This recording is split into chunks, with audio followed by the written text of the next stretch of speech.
Assalamualaikum warahmatullahi wabarakatuh. Pada pertemuan kali ini, saya akan menerangkan materi tentang sejarah berdirinya dinasti Abbasiyah. Siapakah Abbasiyah itu? Abbasiyah berasal dari kata Al-Abbas, merupakan salah satu dari keturunan Bani Hasyim yang merupakan paman Nabi Muhammad SAW. Bani Hasyim adalah mitra politik Bani Umayyah sejak zaman jahiliyah sampai kelahiran Islam, juga pada masa dinasti Umayyah berkuasa.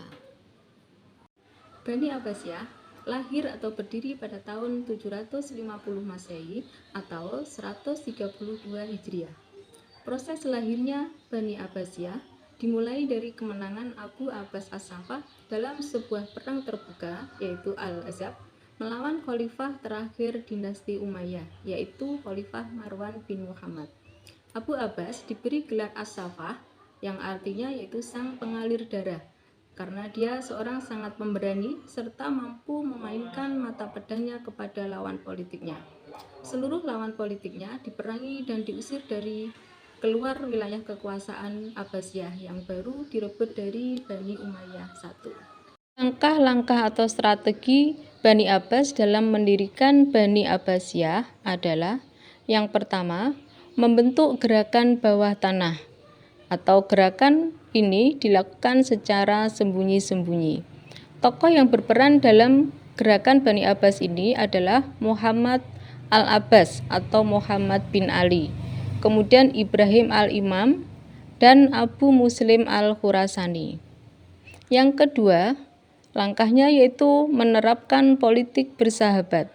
Artinya, keturunan Abbas tidak menunjukkan sikap bermusuhan dengan pemerintahan Bani Umayyah.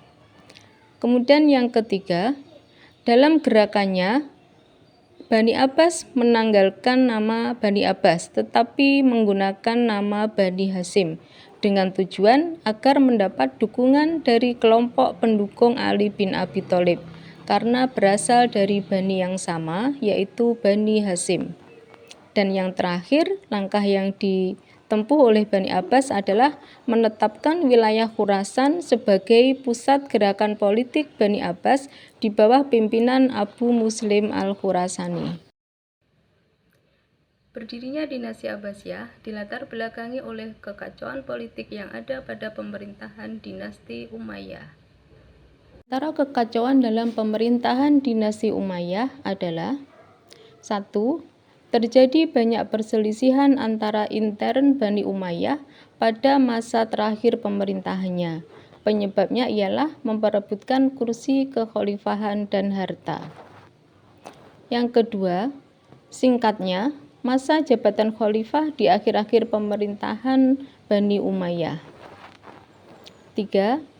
Dijadikannya putra mahkota lebih dari satu orang. Hal itu bisa menimbulkan rasa kecemburuan di antara khalifah yang lain. 4. Bergabungnya sebagian keluarga Umayyah pada madhab-madhab agama yang tidak benar menurut syariat. 5. Pudarnya kecintaan rakyat pada akhir-akhir pemerintahan Bani Umayyah. Yang keenam, banyaknya pembesar-pembesar Bani Umayyah yang sombong pada akhir pemerintahannya. Dan yang ketujuh yaitu timbulnya dukungan dari Al-Mawali atau kaum muslim non-Arab. Penjelasan selanjutnya yaitu tentang masa pemerintahan dinasti Abbasiyah. Selama pemerintahannya, dinasti Abbasiyah dipimpin oleh khalifah sebanyak 37 orang khalifah. Pada masa pemerintahannya itu dibagi menjadi 5 periode. Yang pertama, periode pertama terjadi tahun 132 Hijriah atau tahun 750 Masehi sampai 232 Hijriah atau 847 Masehi. Periode ini disebut periode atau masa pengaruh Persia pertama. Yang kedua, yaitu terjadi pada tahun 232 Hijriah atau 847 Masehi sampai 334 Hijriah atau 945 Masehi. disebut masa pengaruh Turki pertama. Kemudian periode ketiga terjadi pada tahun 334 Hijriah atau 945 Masehi sampai 447 Hijriah atau 1055 Masehi. Periode ini disebut masa pengaruh Persia kedua.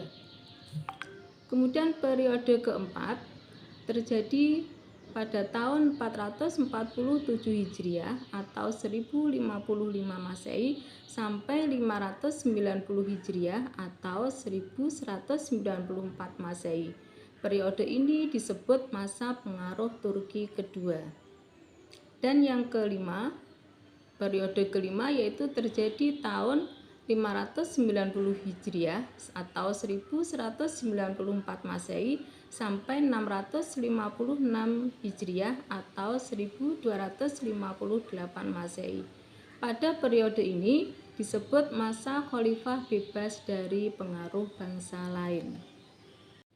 Berdasarkan penjelasan tadi, ibrah yang dapat kita petik dari materi ini adalah proses berdirinya Bani Abbasiyah tidak lepas dari peran besar Abu Abbas As-Saffah sebagai pendirinya.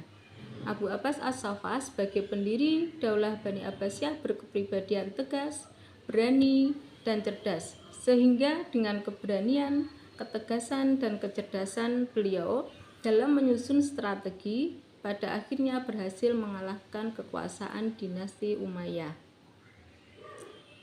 Alhamdulillah, pembelajaran kita hari ini telah selesai. Semoga pembelajaran hari ini menjadi ilmu yang bermanfaat untuk kalian semua.